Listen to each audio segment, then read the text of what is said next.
The demonstrators, holding banners proclaiming ceasefire now, paid tribute to those who lost their lives in the conflicts by observing a moment of silence on the Capitol's steps. As a symbolic gesture, they left roses and carnations on the stairs, turning the political stage into a poignant memorial for the casualties of the ongoing violence. Backed by the sentiments of the people they represent, these congressional members reflect the broader public opinion in the United States.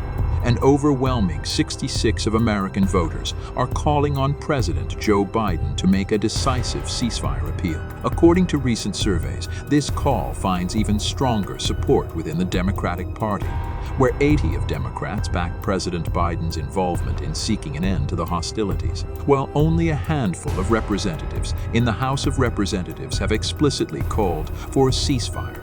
There is notable support for what is described as humanitarian pauses.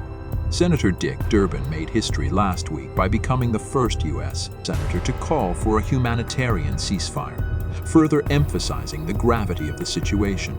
The growing momentum of these protests and political appeals underscores the global community's concern for the lives affected by the conflict. As the pressure intensifies, the world watches, hopeful for a swift resolution and an end to the hostilities in the Gaza Strip. In recent weeks, the world has been witness to a growing wave of protests and political responses as Israel's attacks on the Gaza Strip persist since October 7th.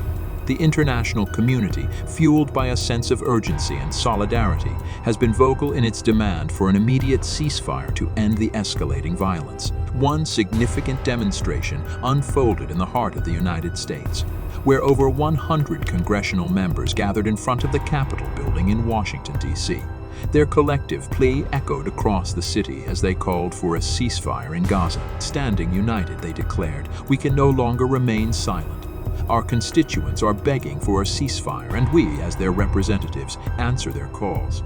We urge our leaders to raise their voices, make the ceasefire call, release all hostages, and immediately de-escalate the tension."